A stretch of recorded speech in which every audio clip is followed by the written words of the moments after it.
Hi, everyone, and welcome to another episode of Crime Family. I'm AJ, and I'm here with my two sisters and co hosts, Lisa and Katie. And this episode, the day that we are releasing it, it is Christmas Eve. So we want to first start off by wishing everyone listening and watching a very happy holiday season. And so for today's case, we are going to be exploring one of America's most perplexing unsolved mysteries, and it is one that has haunted a single family and puzzled the world for 8 decades now. It took place on Christmas Eve of 1945. By many, it is still considered an unsolved case, even though technically it was officially closed, but there's still a lot of questions and mysteries involved. So, this is the disappearance of the Sodder children. And it's a case that's tied to a mysterious house fire that occurred on Christmas Eve and into the early morning hours of Christmas morning in 1945. And so on the day that this episode is being released, December 24th of 2025, that means it's been exactly 80 years to the day since this case took place. So without further ado, I'll get into it. So George Sodder, he was born Giorgio Soddu in Italy, immigrated to the United States in 1908. He eventually settled in Fayetteville, West Virginia, where he met Jenny, another Italian immigrant. Together, they built a life together and a successful trucking business, and they raised 10 children. There were a few different sources that said that George was very quiet about why he left Italy. He would often avoid the topic entirely, and he would never really give anyone a clue about his reasonings. He would kind of like change the subject when it came up, and he was just kind of like dodgy about the subject in general, which is a little bit odd. So the Sodders were known as hardworking and close knit, but their family life wasn't without its tensions because George was very outspoken in his criticism of Italian dictator Benito Mussolini. And this led to conflicts within the Italian immigrant community where they lived. So, he was quiet about why he left Italy, but very outspoken about Mussolini, who was a dictator in Italy. And I thought when I was doing research, I was like, well, maybe that's why he left because he hated that. But Mussolini didn't get in power until after he had already left Italy. So there was another reason that he left Italy, I'm presuming. Don't really know what the reasoning is. But anyway, so on December 24th, 1945, the Sodder family gathered at their home in Fayetteville, West Virginia to celebrate Christmas Eve. At around 10 p.m., Jenny sent the younger children to bed while some of the older kids stayed up a little bit later to, play with toys or enjoy the festivities. At the time they went to bed, there were 11 people inside the home. So there was George and Jenny, and 9 of their 10 children were home. One of their oldest children was not home at the time as he was enrolled in the military. So there was only 9 of them that were there at the time. So before going to bed, 2 sons, Maurice and Louis, they were asked to go outside and feed the animals.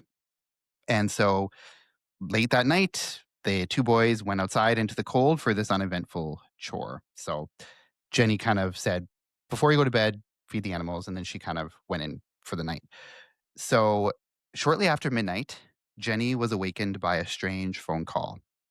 A woman's voice asked for someone that Jenny didn't know. She noticed that there was strange laughter and the sound of clinking glasses in the background. Eventually, Jenny hung up the phone. She dismissed it as just like a prank or a wrong number. So after the phone call, Jenny noticed several unusual things. So Jenny had to get up out of bed and like out of her room to answer the phone because they didn't have a phone right by the bed. So she got up, she went to like a room down the hall. And so after she hung up the phone, she noticed that the lights were still on downstairs, the curtains were open, and the front door was unlocked. The house was really quiet, so she kind of just presumed that everyone was at home, like asleep in their rooms, except for her daughter Marion, who she noticed had fallen asleep on the living room couch. So she goes, she locks the door, she closed the curtains, and she goes back to bed. Soon after that, she's awakened again by a loud bang on the roof, followed by a rolling sound. So it's as if something like had hit the roof and then had rolled off. So that kind of startled her, but didn't really think too much of it. Santa. Poor Yeah, Santa. Crash landing. yeah. I know. I was thinking. I was just going to say that. I'm like, oh, Santa. Santa had an Yeah. accident. Yeah. Um, uh, yeah. So maybe it was Christmas miracle, Christmas magic. Yeah. So anyway, she didn't really think too much of it. and kind of just brushed it off, went back to sleep. And then shortly after that, around 1:30 a.m., Jenny woke again to the smell of smoke and she realized that the house was on fire.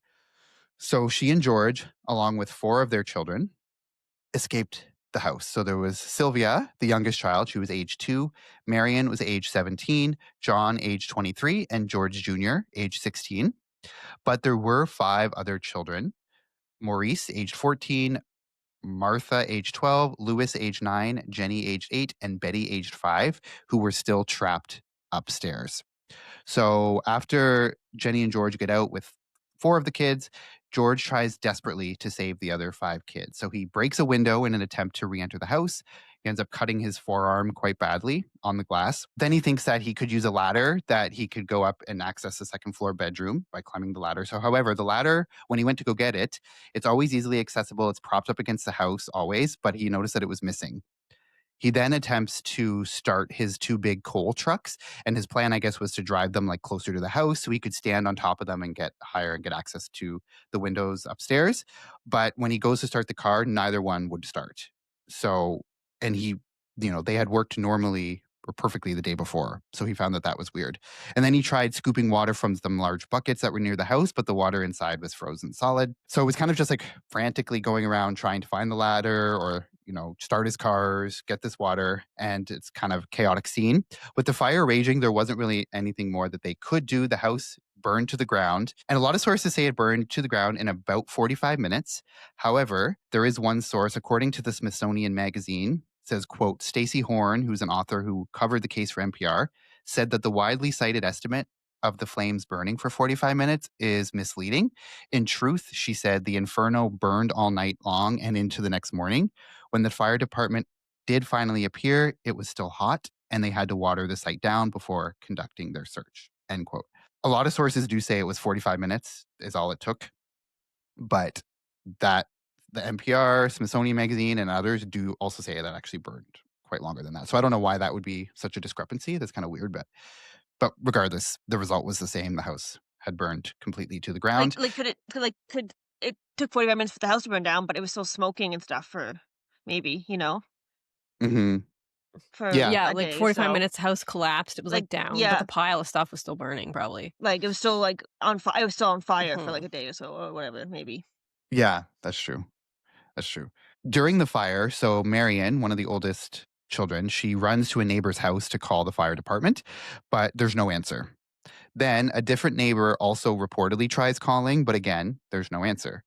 So that neighbor takes it upon themselves to just drive a few miles into town and actually tells Fire Chief F.J. Morgan themselves. So in person, they go and say, there's a fire, you need to get down there.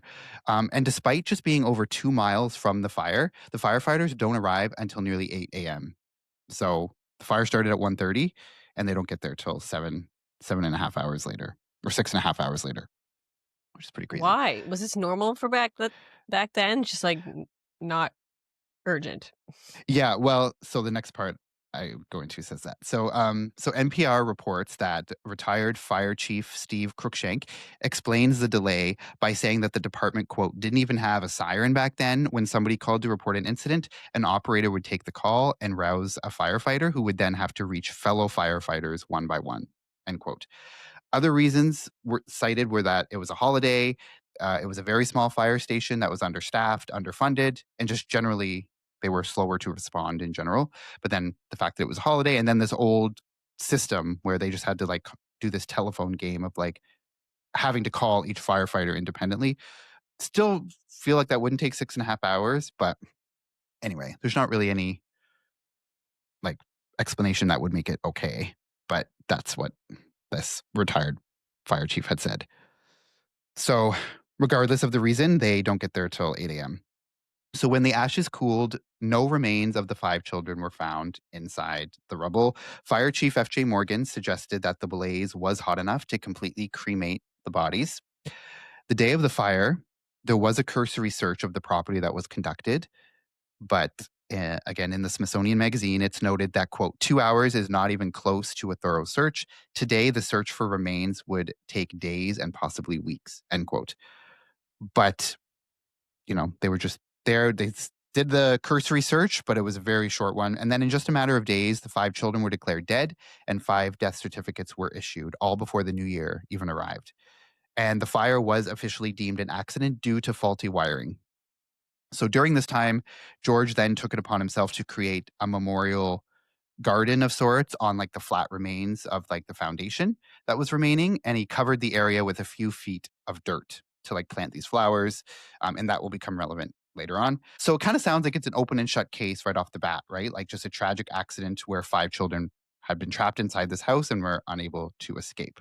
However, Jenny, from the beginning, struggled to believe that the 5 bodies could completely disappear and have no remains, no bones, nothing left over. Frustrated by the police chief's assertion that the bones could be totally burned, leaving nothing behind, she started to conduct her own experiments. So she would go and she would take animal bones and she would burn them in her stove. And she found that they would never completely disintegrate. There would always be remains left. However, obviously a stove is never going to reach the same temperatures as like a house fire. So that's not necessarily like a one-to-one equivalent there. But Jenny also goes and speaks with crematorium employees who say that even bodies that are burned at 2000 degrees Fahrenheit for 2 hours during cremation still have bones left behind. So she just, from the beginning, just didn't believe that there would just be completely nothing left. They thought there should be some type of bone fragments or just something left behind. Also, there were pieces of appliances that were found in the rubble and they weren't completely burned down either, which meant that not everything was turned to ash. Speaking to the Times West Virginian in 2016, a retired firefighter had said, quote, work materials kept in the family's garage, like 55-gallon drums of gasoline and motors, might have intensified the heat of the flames. Then, by covering the fire's embers with dirt in the immediate aftermath of the blaze, remember when George goes and fills it with dirt for this memorial garden, George may have also inadvertently created an oven that would advance the cremation process. So if there were still some embers left over that were still kind of, burning a little bit, and then he covers them with the dirt, this argument is that that could exacerbate the cremation process and make it really a lot hotter than it would have been. So this seems to explain that perhaps it would be possible for any remaining bones to be completely cremated against what might seem like an environment where that wouldn't be possible. So that was one argument. And another troubling detail was that nobody at or near the home during the fire ever reported the smell of burning flesh. So Marion, one of the oldest surviving children, later told the Raleigh Register in 1976, quote, during the fire, I kept watching the windows, but I never saw even one of the children. I never smelled burning flesh. They say you can smell burning flesh miles away, but I never did, end quote. And so the fact that she or nobody else ever claimed to smell burning flesh and nobody How would they reported, how would they know what it smelled like, though? well, apparently it's a very, the firefighters would know what that's smelled like. Oh, yes, yeah. Apparently it's a very distinguishable smell. I've never smelt it, but apparently it's a very unique Yeah. smell Yeah, it's like that, I've heard that once you smell it, it's just Ugh. kind of right away. It's disgusting. But also, yeah, and I think burning house that has wood and stuff burning, if you smelled like a body, it would be very different smell than a woody Yeah, campfire kind yeah, of thing. But yeah. yeah, yeah. Because I guess everyone would know what wood burning would smell like. But yeah. this is a very Yeah. clear, Ugh, distinctive other yeah, smell. yeah. Um, so, so the fact that nobody else ever claimed to smell burning flesh, and also another thing, nobody reported seeing the children in the window. They didn't see their silhouettes inside the home, or they didn't hear screams. They didn't hear crying. It was all very odd. You'd think you'd see something inside the shadow inside the room moving, or screams or cries or something, nothing. So I guess the implication there is for those reasons, people think that maybe the children weren't even in the room at all or in the house at all, because there was just nothing that you would expect if there were 5 children trapped in a house. You just didn't see any sign of that. You'd think windows being broken from the inside or something. That's what I'd be picturing. If you're in there, you're trying to smash the windows from the inside. But Hmm. yeah. Yeah, I just find it kind of weird that nobody would have seen anything.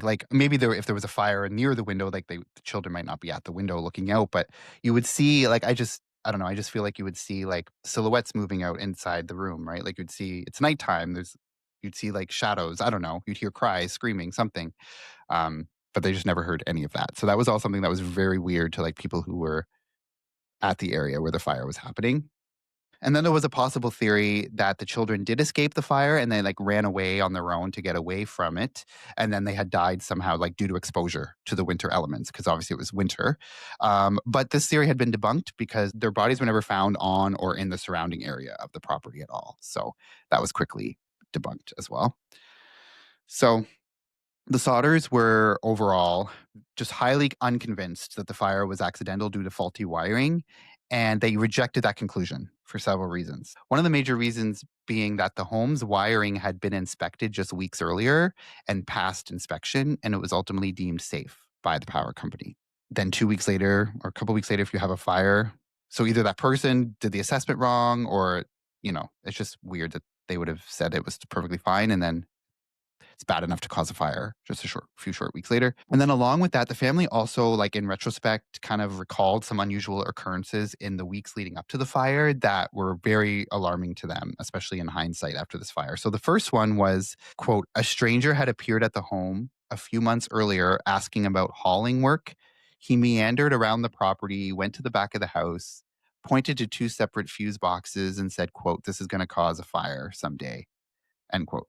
So George thought it was kind of a weird comment to make, and like, why is this person coming? Like, just weird. And at the time, he kind of chalked it up to the man being frustrated that he was being denied work. So I guess he went to George asking if he had any jobs for him. George didn't. So he thought maybe the person was just, I don't know, it was like meandering around the property, just being weird, just as kind of like, I don't know, just weird. Then there was another man who came to the home selling life insurance shortly before the day of the fire as well. So when the conversation turned hostile, the salesman allegedly threatened George, saying, quote, your goddamn house is going up in smoke and your children are going to be destroyed. You're going to be paid for the dirty remarks you have been making about Mussolini, end quote. So that's obviously a red flag too. Yeah, that's super suspicious. What the hell? Yeah, like literally explaining what then happens a couple weeks later. Yeah. Like the house goes up in smoke, the children, well, he says they're going to be destroyed. And yeah, so maybe something you'd want to look into for sure. So family members also recalled that in the days before Christmas, they had seen an unfamiliar man sitting in a parked car watching the children as they came home from school. Um, Obviously, they didn't do anything about it at the time. They just had noticed it, thought it was kind of weird. Then there were things that happened at the time or shortly after the fire that also raised alarms for the family. So that ladder that George was unable to locate, during the chaos, it was found at the bottom of an embankment 75 feet away from the house. Then there was a telephone repairman so I guess when they had started to rebuild the house, they didn't rebuild the house like right on the foundation of the other one, like it was close by. And so they had like a telephone repairman come and like set up the stuff or whatever, I guess, as part of that new construction. Um, the telephone repairman confirmed that the phone line had been cut and it wasn't burned. So it's not like the fire had burned it. It had been a very clean cut. And then there was also a bus driver who was passing by, reported seeing people throwing, quote, balls of fire at the house shortly before the fire started. So these were all separate things that kind of came to light after the fact. And then when you put them all together, it seems super sketchy. Then later, the Sodders actually found a small, hard, dark rubber object in their yard. And it was assumed to be a type of like incendiary device or a pineapple bomb, which were types of like, I guess, grenades or something that were used at the time. And that might also help explain the bang and the rolling sound that Jenny heard on the roof the night of the fire, and also seemed to align with the bus driver's alleged sighting that people were throwing like balls of fire at the house. With all of these instances leading up to and then just after the fire, the family was adamant that it was no accident, that it was caused by faulty wiring. They seemed convinced that the fire was intentionally set as a distraction and that strange people were involved. They believed their children were still alive and had been kidnapped. So then they ultimately came to the conclusion that someone had kidnapped the children and started the fire as some type of distraction, as a way to cover up maybe the kidnapping. Yeah, it's So interesting that if it's the youngest kids that disappeared, it's be easy to take the younger kids, you know? Like, it's the youngest ones that yeah, I was Mhm. just gonna were say gone. how old were they? The ones that got kidnapped? Well, not the youngest, I guess, Um, Joseph the youngest was there, but yeah, so I'll go the ones that were missing were age 14, 12, 9, 8, and 5. Yeah. And I then find it crazy to get that many kids, and especially those ages, out of the house without someone noticing. Like, yeah. they're gonna put up a fight for sure. Yeah. Yeah, it's kinda weird, and, like, the ones that weren't so the 4 that were accounted for, like, they escaped the fire were age 2, 17, 23, and 16. So they were older except for the youngest one, but Sylvia, who was age 2, her crib was, like, in the parents' room. So that could explain why maybe if it was a kidnapping, why they wouldn't kidnap the youngest one because they knew that she was in the parents' bedroom. So, yeah, so once these sort of strange things started to kind of pile up, it just kind of compounded the fact that the family believed that it had to have been something nefarious and that it wasn't just an accident. I guess yeah, before I get into this next section here, I guess what are your guys' thoughts kind of right out of the gate so far?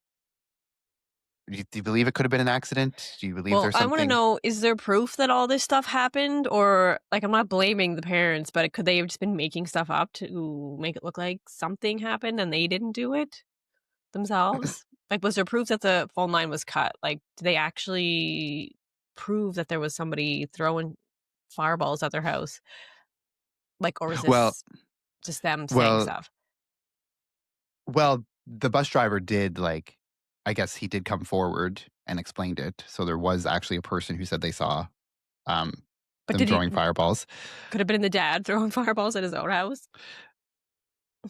I don't know. But I mean, he was in the bed when Jenny woke up. Okay, I guess. Like she woke up, right? And like at 1:30 and heard the stuff hitting the roof. And he was Um okay. he was probably there.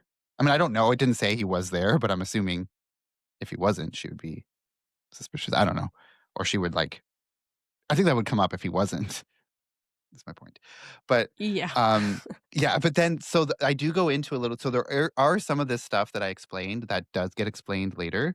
I'm not going to tell you which parts yet.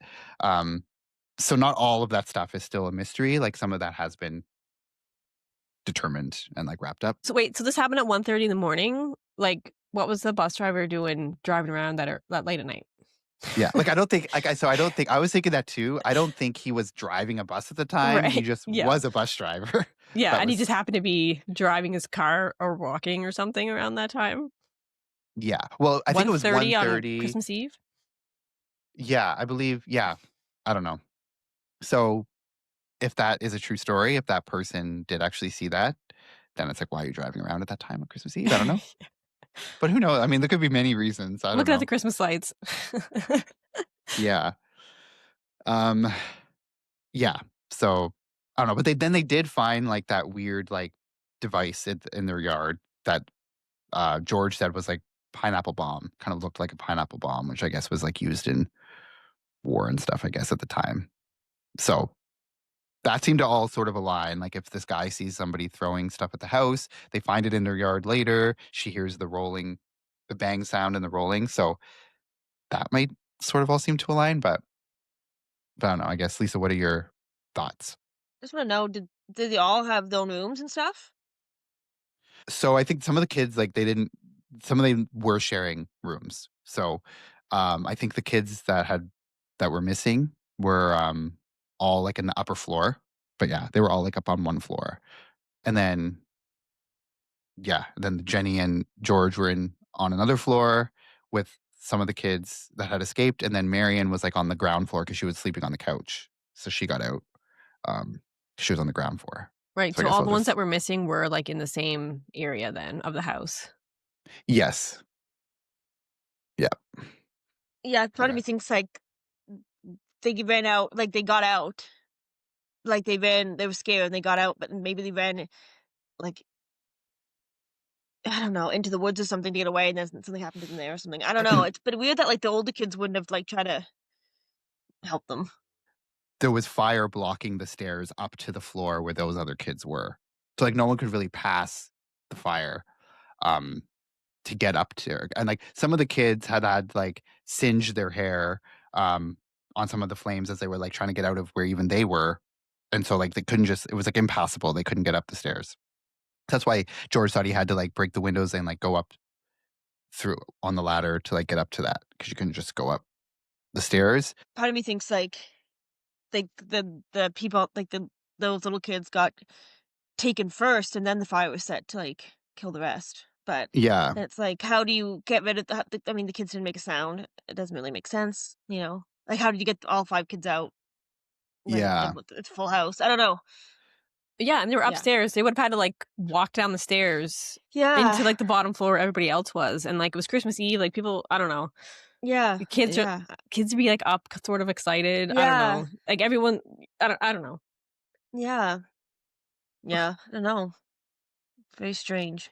yeah, and so, yeah, it's just kind of very, very weird. So I guess the family was very much thinking, like, yes, the kids had been kidnapped, and then whoever did it set the house on fire after. The door was unlocked when Jenny went down, like, an hour or whatever before, and then she locked it.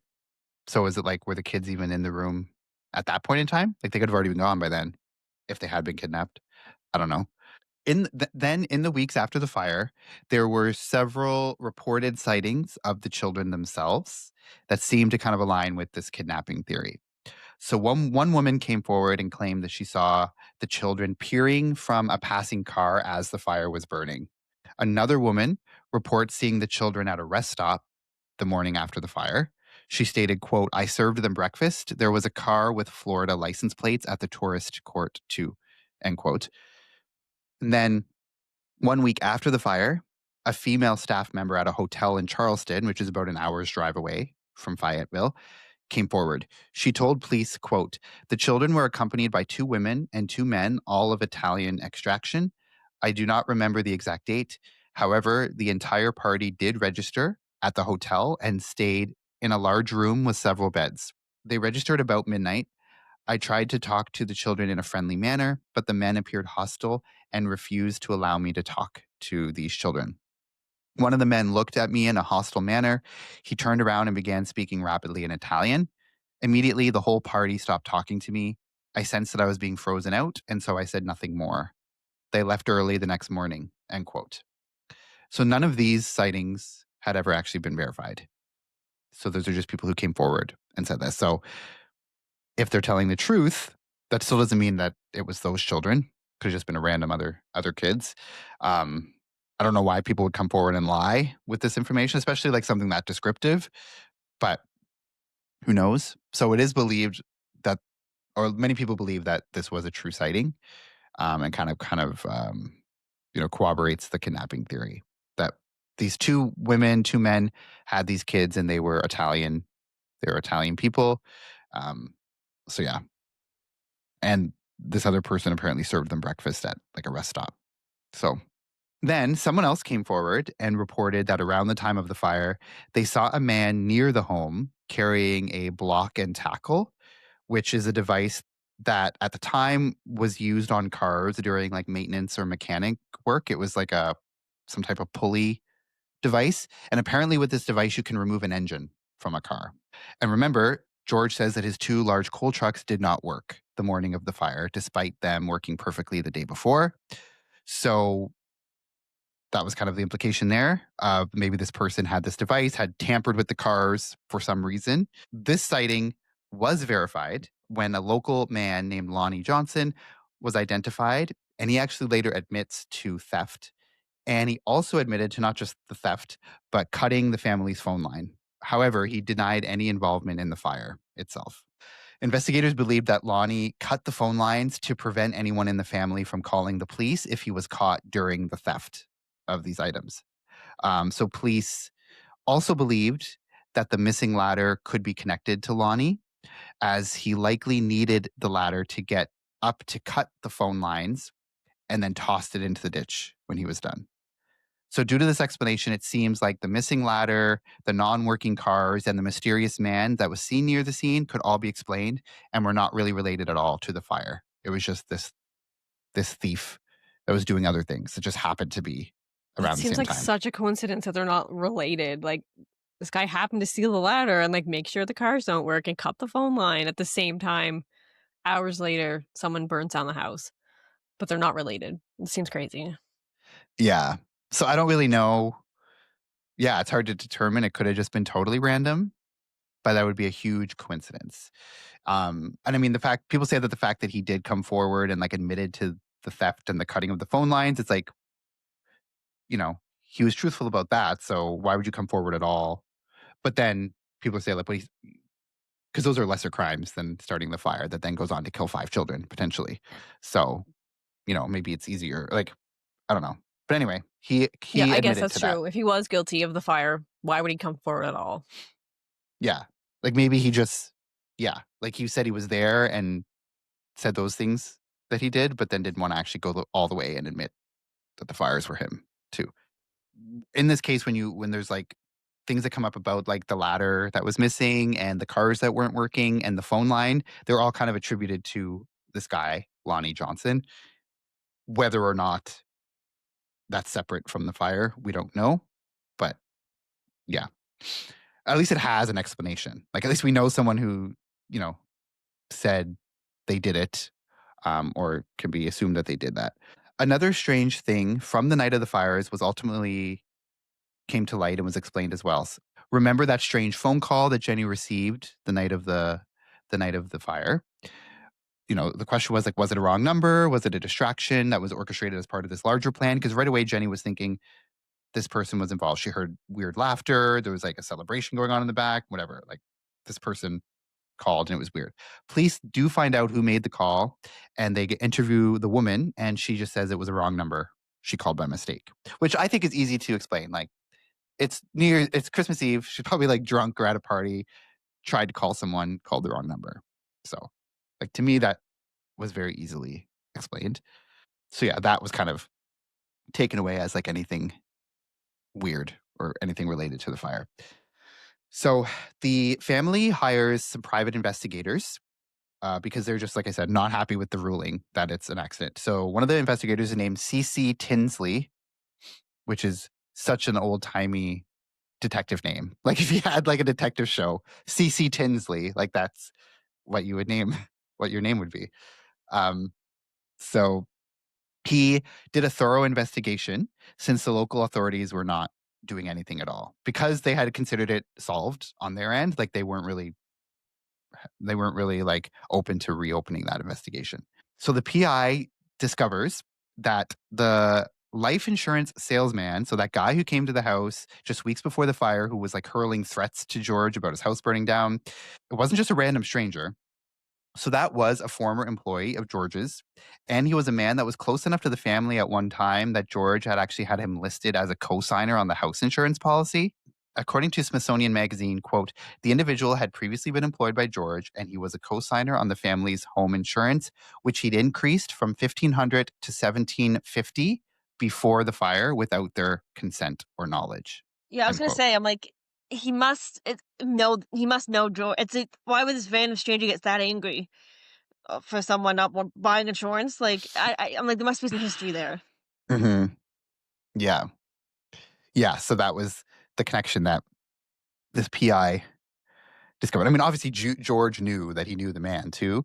So that wasn't like what the PI uncovered because I'm sure George knew him or said he knew him. But it was the fact that he did a little bit of digging and found that like this guy, because he was a co-signer on the house insurance, was able to go in and he like changed the amount on the house insurance policy. But the family didn't know that. And that was just shortly before the fire. So that's super suspicious as well.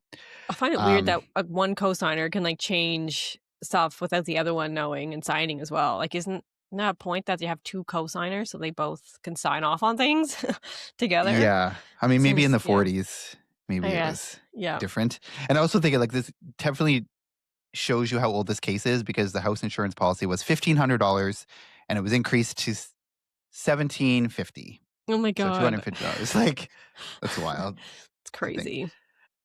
Another thing that was super sketchy was in a connection to this salesman. So he actually found out that this guy was actually ended up being on the coroner's jury. That was the ones that determined that the house was accidental or that the fire was accidental. So that was a strange connection as well. Like he happens to be on the jury of people that then go on to make that determination or allow the coroner to make that determination. I don't really know like the legality of why that's a thing or how that's a thing. But anyway, at this time, the coroner had like a jury of like just regular people that could come in and like look at the facts and ultimately like rule. So this salesman that was also the co-signer on the insurance said it was, oh yeah, he signed off that it was an accident. So kind of Mm, suspicious as well. yeah, that seems a little bit sus. Yeah. And so the PI also, so this PI uncovers like a lot of stuff. So he also uncovered some troubling information that involved Fire Chief F.J. Morris. It was the Fire Chief Morris who determined that there were no bodies or remains found in the rubble. But later, a lot of, and in this case, there's a lot of rumors. So like back in the 40s, there was like a lot of like just rumors and like, you know, people gossiping, I guess. But later, apparently he had confided to someone that he had in fact found a human heart in the debris. According to the story, Morris placed the heart into a dynamite box and buried it at the scene.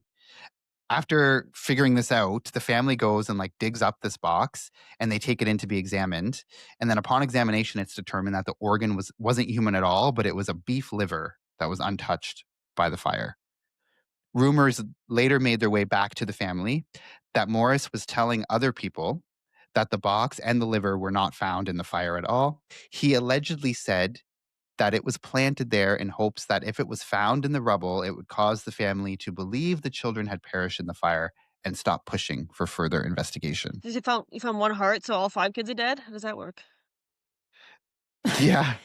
Yeah. Yeah. Well, just like it's like some type of sign that, you know, and I was hoping, I guess, that they wouldn't do much of an investigation. They would just take that as like, oh, there's the sign that we needed to say that they were in the house when it burned. And obviously, he didn't think they were going to do a thorough investigation because it wasn't even a human heart. It wasn't even a heart. It was a beef liver. So I guess I don't know.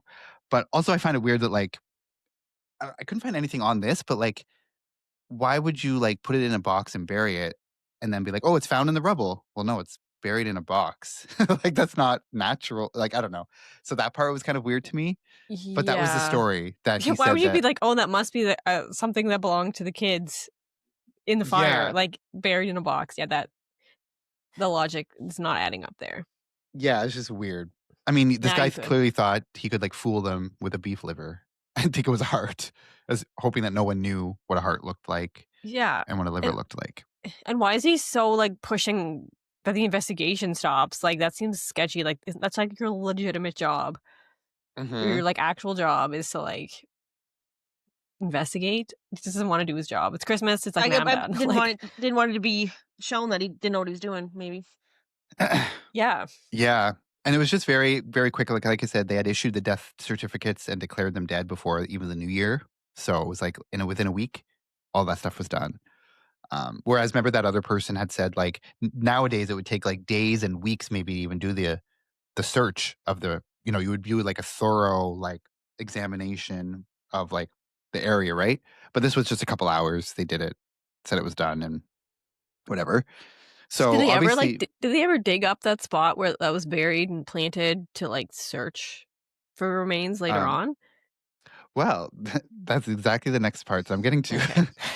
I feel like you always do that. You always I ask, and then I'm know. like, oh, that's the next section. Um, so in October of 1949, so this would have been like nearly 4 years after the fire, the family hires pathologist Oscar B. Hunter. And so he excavates the dirt in the basement and the dirt around the area. And he found 4 small bone fragments.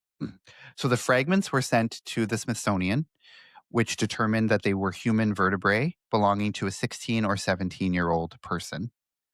The oldest of the missing children was only 14.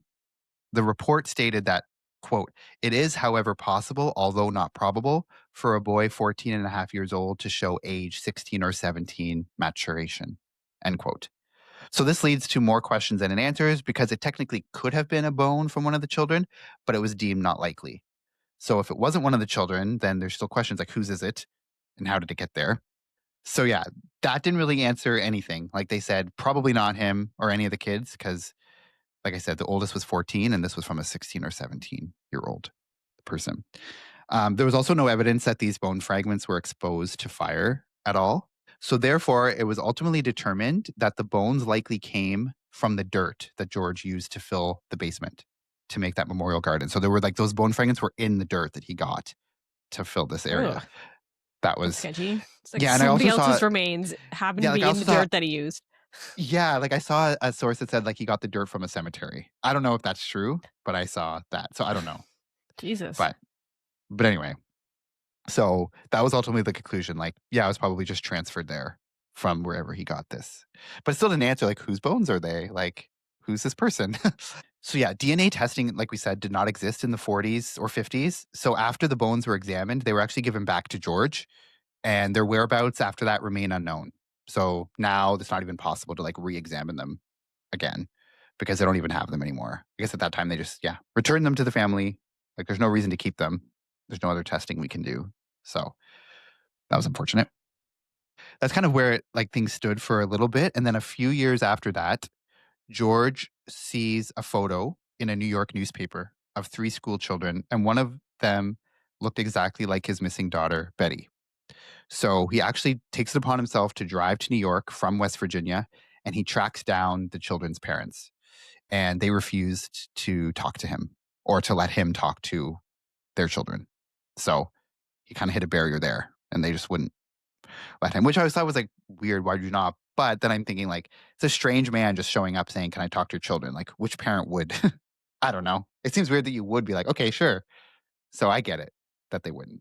Um, although it's frustrating for him because he knew he was totally innocent in what he was doing, but like they don't know that. And then in 1950, the Sodders persuaded the FBI to get involved, but the agency, like they kind of like started to look into the investigation, but they eventually concluded that it was a local matter and they dropped the case.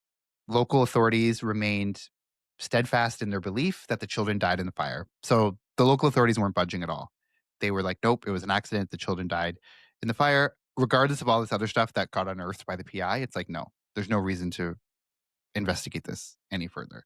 Then one of the most, one of the biggest leads came in 1967. So this would have been at this time, this is like 22 years after the fire. Jenny receives an anonymous letter in the mail, postmarked from Kentucky. Inside was a photograph of a young man in his 20s with features resembling her missing son, Lewis. On the back of the picture was a cryptic note. It said, Lewis Sodder, I love brother Frankie, Lil Boys, A90132 or 35. End quote. That's all it said in So the I love chat here. Frankie. I love Frankie little boys. Yeah, it said, Mm. I love brother Frankie, period. Then Lil Boys, LLIL, boys, period. What the hell? A90132 or Sounds like he's 35. a pervert. Shouldn't. Yeah, super, gross. I always find it so annoying when there's like cryptic messages. Like if you're gonna send a message, like make it fucking clear what you're trying to say. Like Yeah. don't like make it a mystery. Like just say it. What the hell? Yeah. Be like Yeah, he's a it's so pervert. Like if that's what you're trying to say. yeah, I know. I know. But, like, people like that are probably like, obviously, they're super perverted. They probably just, like, get a kick out of it. Like, "Oh, we're not gonna tell you. We're just gonna, like, make you agonize over this, try to figure out what it means." Like, people are gross like that. It's fucking annoying. And how old was Louis when he went missing? Um, Oh, Frankie. Oh wait, who is this? Who is he no, trying to? there's no Frankie. I don't know what Frankie is referring to. Oh, There's no okay, Frankie. okay. But it says, um I need to get the age right. So Lewis was 9 years old when the Oh, fire okay, happened. And so okay, this is now 22 years after the fire, so he would have been like 31 okay. or 30. Yeah. Yeah, 31. So yeah, so him on the left as when the time he went missing, and then that's the picture that got sent to the family. I actually have another picture here which I'll find. They look nothing like him. I don't think. I was gonna say I'm not convinced. I'd be like, I'd write back. Who the fuck is that? Yeah. The Jenny was convinced, like she said that like I think it was like she said the nose looked very similar, like something about like his eyebrow looked very The similar, lips like don't. Did he get his lips done? Like those look very different. yeah. Yeah, I know. I didn't necessarily think it looked like him either. But there's a I lot of feel like when cases you that have, like, pictures. Like, there's other y cases that I'm you thinking of, and I'm like, "That doesn't look like them at all," but but I think when you're in that situation, you wanna convince yourself it does. Like, you just want yeah. answers. Yeah. But also, like, maybe I don't know, people always say too that, like parents always say they're like, "No, I know my child. Like, I know that that is them." So maybe it's different versus me just looking at a picture for 5 Yeah, seconds, yeah. saying that's not. But anyway, this next picture here is just, And also, like, what do the other kids look like? Like, the older picture could, like, look like the siblings do now, sort of, you know what I mean? So, like, that's why she might think, like, yeah, that could he could have grown into that because that's what his brother looks like or something. yeah, yeah, like, it didn't say anything about that, but, like, I'm assuming that's, probably one of the reasons too, like, "Oh, this looks like he could be the brother of So, whoever." are they saying that this pitch Lou this is Lou Sodder? Or, like, he's writing this to Lou Sodder? I don't I'm know. I have no idea. There's yeah. no it's very cryptic, so Mhm. they don't really know anything. It came from Kentucky, um, and that's all it said, so they have no idea. A9, that's so Like, what's that A90132 or or 35? 35. So he's saying it's like Like, A90135 or A901, you know what I'm saying? Like the last number oh, 35 oh, instead of oh, yeah, 32 yeah. is Yeah, what I took from that. Oh, Um, yeah, yeah. Yeah, I have no idea. but I don't know what that's referring to. It's yeah. super weird. Doesn't make sense at all. Yeah, yeah. Like, it's just, like, non sequitur, like, what? It's like a delusion, like some madman writing this, like, what does he make I love brother Frankie, like, who's Frankie? There's no Frankie in this family, first of all. Um, like, none of the other missing kids were named Frankie, so I don't know. Mm, Really yeah, weird. it is weird. S Like, super creepy and super weird.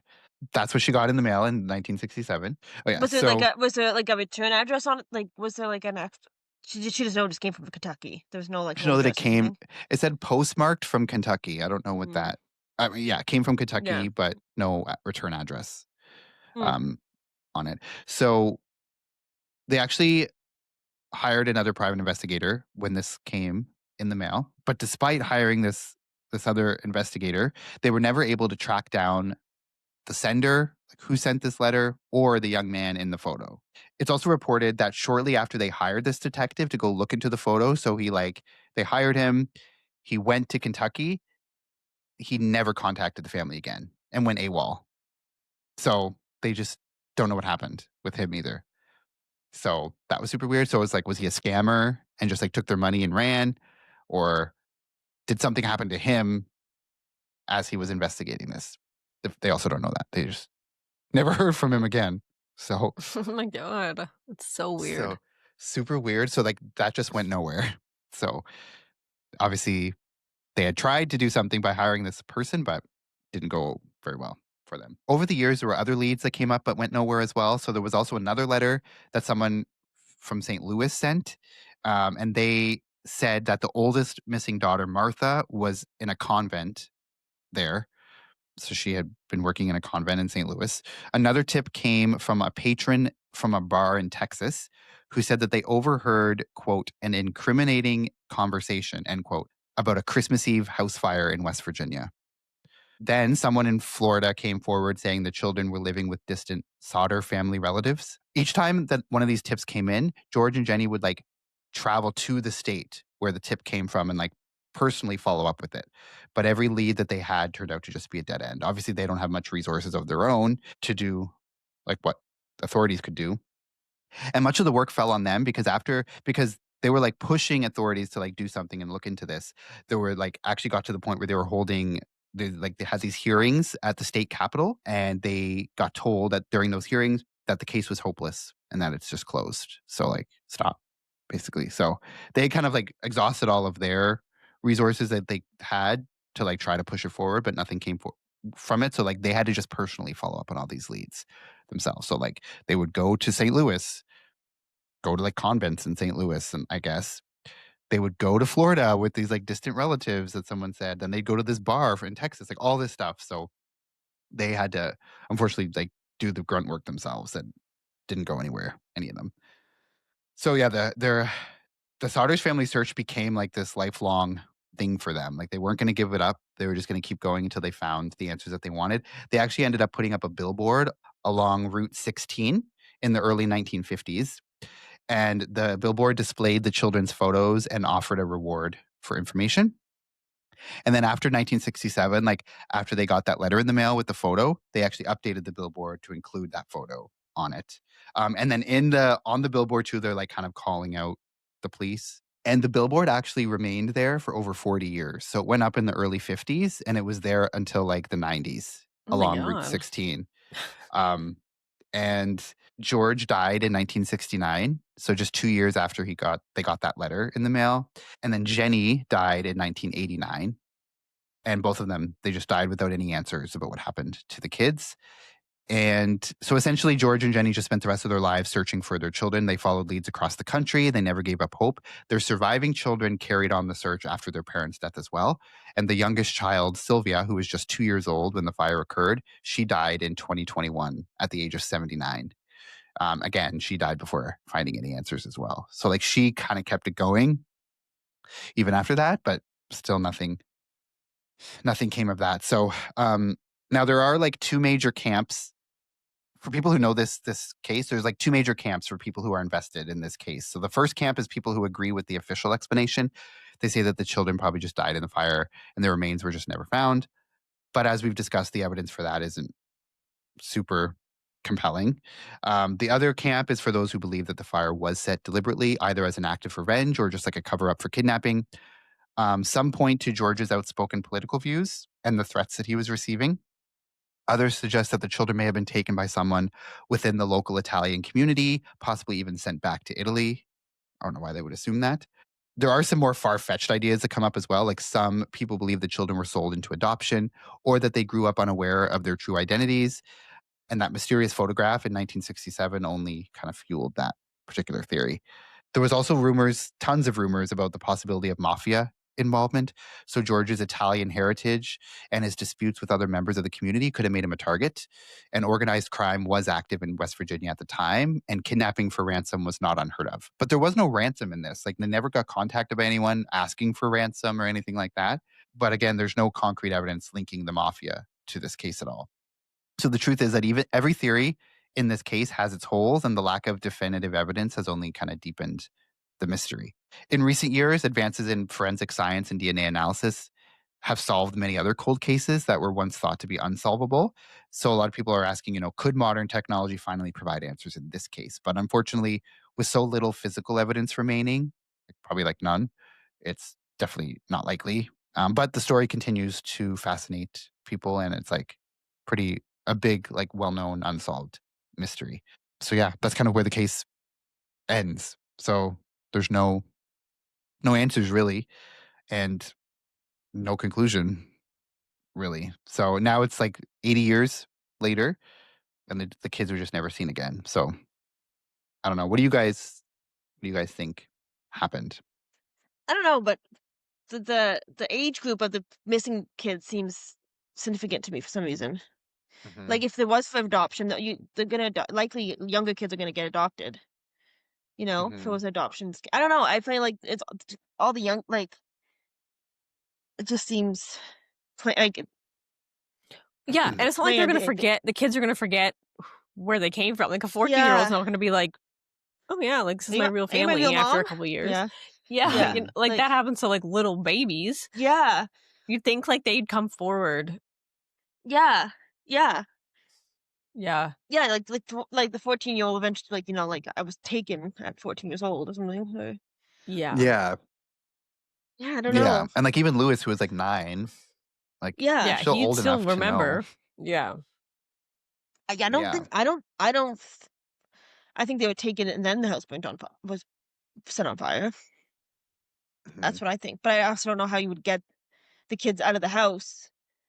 Also, Christmas Eve seems like a very weird time to try that. Mm-hmm.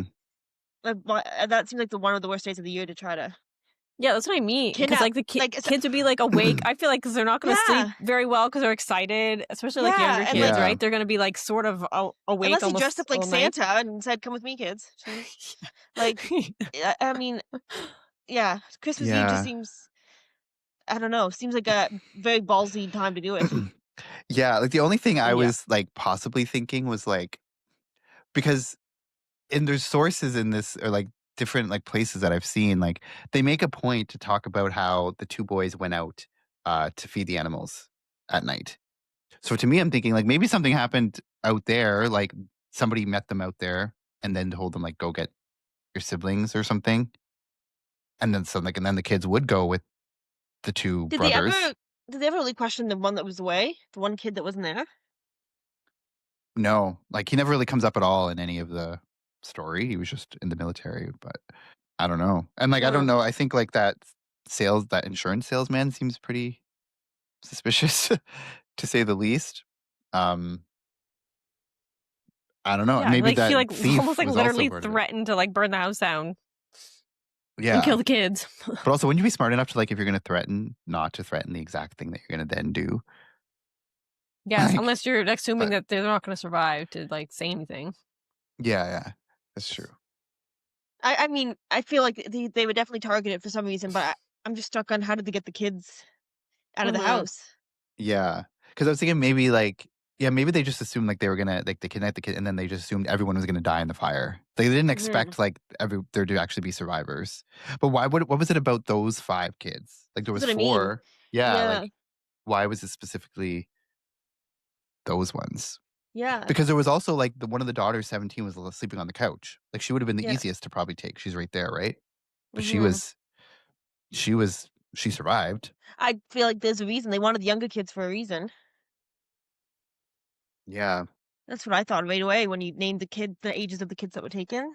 It was all the youngest ones. Like, it wasn't the 23-year-old and a 9-year-old, you know? It was like Mhm. or the 17 it was all they're all in like, literally Yeah, all the youngest ones. but it was all the ones that were upstairs. That's why it kinda makes me think, like, maybe they just didn't make it out, right? Like, they it Yeah, makes sense that those are the ones that didn't make it out, because 'cause they're on the but top. They were at the yeah, but no screams or no anything, like I know, like Yeah, that's what's yeah, weird to me too, like, they just sat there in silence? Like, I don't think you would do that.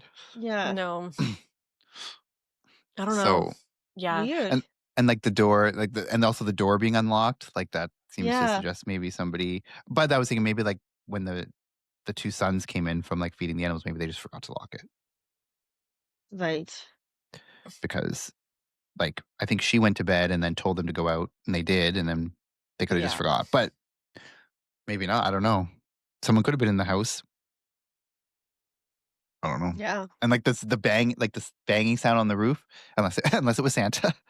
But Yeah. if it wasn't, then I don't know. Like, that Yeah. seems like, that has to be connected. Yeah. Yeah. But then I was thinking maybe no, it was on the roof, I was gonna say, because I was like, maybe when, like, the guy stole the ladder, like, maybe it clinked against the house, and that's what she heard. Yeah. But it was on the roof, not the side of the house. Like, she said it sounded like a banging sound and then, like, some rolling sound, like, as if they had thrown one of those things up there and it rolled off. Yeah, it makes it seems like it was one of those, like, actual balls of fire. Yeah. If it was, Yeah. like, a hard rubber thing. Yeah, and then they found, like, the hard rubber thing in their yard Hmm. after that. And then what do you think of, like, the sightings that the people came forward and said they saw them at the hotel? Like, do you think I that don't that's true? no. You don't I think they I think they're probably true sightings, but not of the right Yeah. family, not of the No. right kids. No. Yeah. Yeah. Yeah. Yeah. Because yeah, it could have been any kids, Yeah. Yeah. Yeah. really. Yeah. And, like, the same with the girl who, like, saw them at the rest stop, like, it probably just Yeah. yeah. But then there Yeah. was that person who said they saw the kids peering out of a car at the time of the fire, like, a car that was driving away or driving by. They saw the kids peering out the window. But it's But yeah, did then you they gotta look think, like distressed? Were they, like, banging on the window, or are they just, like, kids looking out the window? Again, Oh, it could have just no. been That's all different they said. kids. Yeah, yeah, it could have been. yeah. At 1:30 in the morning or 2 in the morning? That's kinda weird. But also Yeah. this person was out at 2 in the morning, so why couldn't someone else be? Yeah. That's another thing. It would have been dark, so it would have been hard to see exactly who it was Yeah. anyway. I don't know. Yeah. So, yeah, it just a lot of questions, and I don't know if Yeah. that thief who stole the stuff was, like, involved or if that was just completely separate and not related at all. But the timing seems suspicious. Mhm. Yeah, it seems like a bunch of different people out to get this one family at the same time. Yeah. Mhm. The guy Yeah. that, like, stole all the stuff and, like, then or, like, and cut the wire, and then the insurance Yeah. guy, and then the mob maybe. Yeah. Yeah. Well, because yeah, people say the fact he was really outspoken. He like I said, spoke out against that dictator, and like people think like the Italian mafia like came after him because of that. Well, also, was But there, like, then a lot of Italian immigrants in this town, or could have been, like, just people are just racist about, like, Italian immigrants in their town when they're not used to, foreigners? yeah, I don't know. That's a good question. I feel like there's. I mean, it's West Virginia. I think that's a pretty racist state. Probably was back then too. Um, Mhm. so maybe I don't. That could be that. But again, like I said, a lot of the sources of this talk about how George was very like shady or shifty about why he left Italy. Like he would never really talk about it. So people think like maybe something happened there, and then like it was mafia stuff, and they came and like Yeah, they did followed him something. there. Yeah. But like he was like it wouldn't have been him though, because I looked it up. It says that he immigrated to the U.S. in 1908. He was 13, so it wouldn't have been him according to the math. Like he said, he was born in Oof. like 1895, and then he immigrated in 1908, so he would have been 13.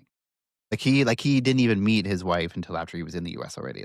But she was also Mhm. another Italian immigrant in the same area. So I think there was like an Italian community where they were. Whatever. So it could have been like his family was involved in some type of mafia thing. I don't know. But because they said he was like really shady or like would avoid it. Like he wouldn't talk about why he left, or maybe he didn't know. I don't know. But would you just say that? I don't know. Like, why would you like be shady about it? Yeah. You know? Like if they're like, "Why'd you come here?" I'd be like, "I don't know. My parents just brought me here." Like that's all you'd have to say. You wouldn't have to be like weirdly avoiding it and like changing the subject and all that. I don't know. So it's weird. Yeah, it is But weird. yeah, so still I don't really know which way I think. Kind of one of those ones every time I think one way, it's like there's something that makes me not. But I mean, it probably like I don't know. I kind of lean towards maybe they did just die in the fire, I don't but know, but I I don't watched know, the fact that many there's no remains, like, the 5 yeah, kids and there's not, like, anything, I've that's seen kinda weird. yeah, I've yeah. seen Forensic Files, I watch every day, and there's always arson, right? And they always say if even the fire like if someone died in this fire, there would be a trace of them somewhere. But Yeah. maybe it's like also because it's the 40s. Like That's what they burn. They burn better. no, but, like, Probably? they didn't do a thorough search. Like, they don't have all the Oh, tools now to even be able to find, like, if they were just ash or, like, right. very So small, like, bone maybe fragments, there like were remains, but they just never found it. Yeah, because they didn't search good enough. Yeah, had that shoddy police yeah, chief. So yeah. Yeah. So yeah, I don't but, know. like, why was he shoddy about it, though? Like, he just trying to cover up their own, like, "Oh, we didn't do a good investigation, and I don't want people to know how bad it was." Like there's the Yeah. I quicker feel you like it shut, was Christmas quicker you holidays, and he's just like, I'd rather spend the holiday with my family than figure yeah. this out." And I feel like the quicker that you close the case, there's no heat, like Yeah. there's no spotlight on him that like no eyes on him seeing him not do his job. Yeah. Like the case is closed, can you know be incompetent somewhere else. So Yeah. yeah, I don't know. I don't think they died in the fire. But then it's also like, where the hell did they go then? Yeah. Yeah. What was the It purpose of seems more taking them? likely that they died in the fire, but then, yeah, there's no remains. Yeah, But if they didn't, yeah, like, where the hell did they go? If yeah, they weren't kidnapped, yeah, I don't know. It's a weird one. Yeah, and, weird. like, there's no reason why they would, like, run away from home. Like, Yeah, people and, like, never because I Yeah, come was thinking, like, maybe back. one of them set the fire and, like, ran away, but why would they do that? Yeah, well, yeah, Like, they were but not gonna that's do that. if all 5 of them ran away, it'd be crazy that all 5 of them never contacted their yeah, parents again and, like, were never Yeah. seen, yeah, like, that's kinda weird. Yeah, and also because there was only those, like, initial sightings from, like, the days after, like, at the hotel and stuff, but there was never sightings, like, later. yeah, Like, no one ever came forward, like, 20 years later at all, or, like, even, like, 5 years later or Mhm. yeah. anything. Yeah. Like, it was only in, like, the immediate Like and but the like the kids when they became adults never reached out and yeah. never been like, I remember being kidnapped and I'm gonna But actually Mhm. unless, like, they were Yeah. kidnapped, but they could have been, like, kidnapped and then, like, killed. at some Yeah. point. Later. Yeah, but what's the point if there's no ransom or anything? Why take the kids Yeah. at all then? Just kill them, like, just set, like, the fire, like... Maybe both things Then happened. Maybe it was ransom. The note got burned up because somebody else set the house on fire that night. yeah. Mhm. Yeah, Yeah, like that maybe, and then thief. the plane went to shit. They Yeah, sent a like, oh, ransom there fi goes the ransom note. Yeah. Yeah. Uh, We spent years planning this, and now it's all Yeah, but yeah, worked and they out. could somebody have. else But just happened to burn the then house they down. could have just Yeah. sent another note later. Yeah, that's true, I guess. Yeah, could have, I guess. Like, They're waiting for a response for years, found out the letter was burnt, Yeah, like, years yeah, they later. yeah. didn't even know the house burned Yeah, down. They was like, I guess yeah. your parents don't care.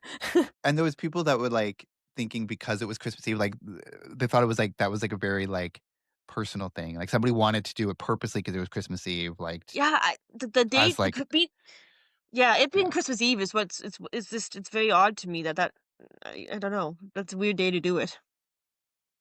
yeah. Like, did you It's just think like a very maybe they intentional like, they did day. chose Christmas Eve because they figured that that's when everyone would be home, so then everyone can get killed? Like, Yeah. It makes it like a I don't little bit know. sadder just because like the kids would be excited. It's supposed to be like a happy Yeah, time. And then, yeah, like the biggest yeah. tragedy of their life. Yeah. Yeah. And the kids are they're all dead now. I mean, they would be extremely old right now. Yeah. Yeah. It was like 80. Yeah. 80 The youngest years was ago. 2 when it happened. So Mhm. the youngest would be Yeah, 82. But she died in 2021. But yeah. yeah. So yeah. And obviously, yeah, like all the kids, they were kidnapped wherever they were. They're I dead wonder, now. did they ever? So, like, in that this is a house on that property now. I wonder if they would ever, like, there's no one alive now in the family to, like, stress it, but they ever excavate the site or something. I wonder. That's what I'm thinking. Like, would there still be No. remains to find? If there was like bone Yeah, fragments still. yeah.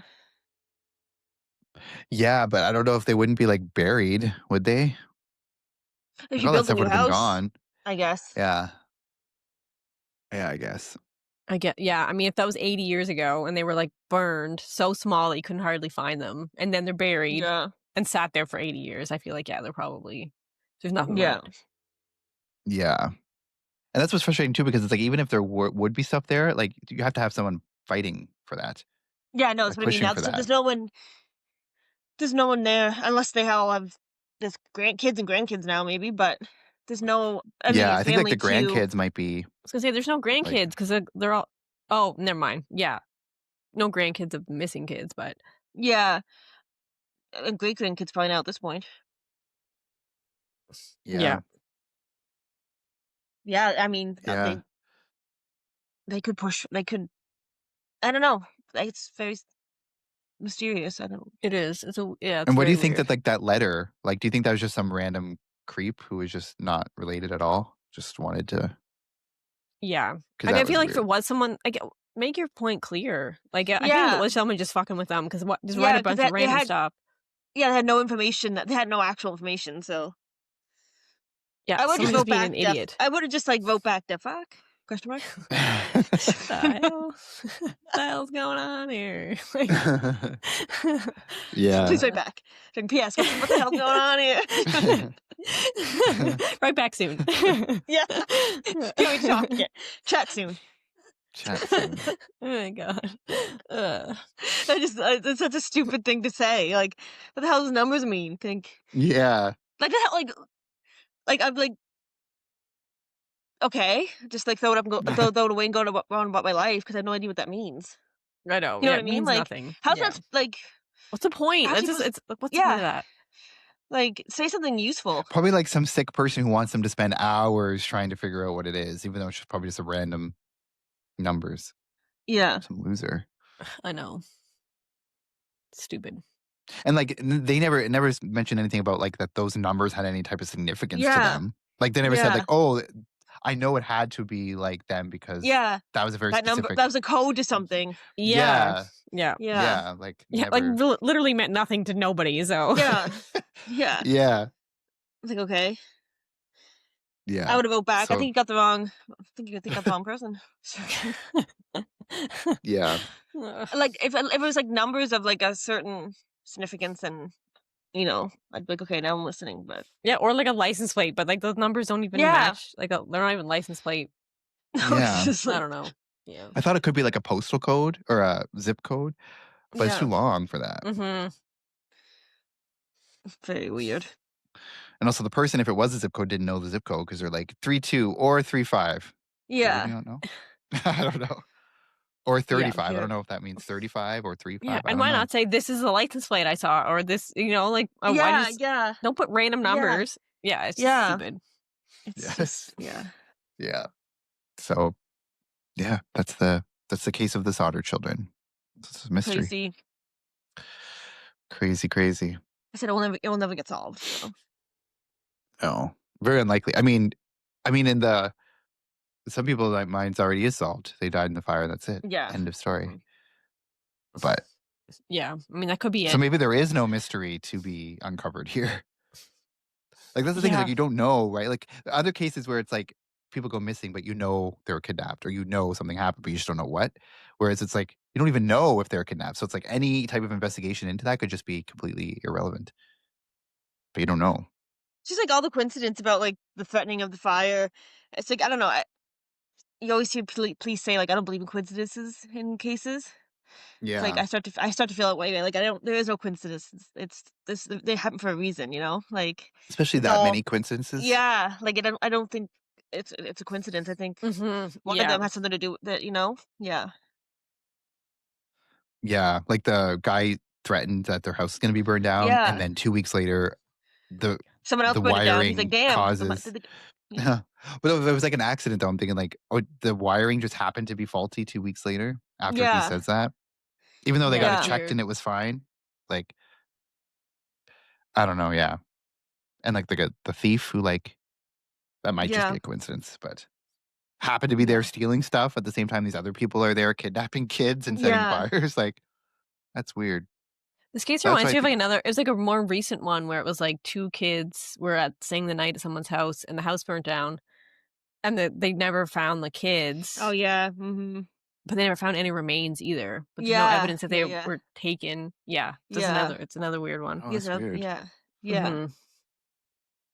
History repeats itself. Yep. Hmm. That's crazy. Crazy. But yeah, that's the case of the Sodder children. So it's gonna bother me for a while. Like now that Yeah. I know all this Yeah. information, it's like I need to know, but you'll never know, or Yeah. we'll never know probably. No. Yeah. So yeah, that's the unfortunate thing. Any, I guess, final thoughts or ultimately, what do you think Uh, if you had to pick? like what do I think happened?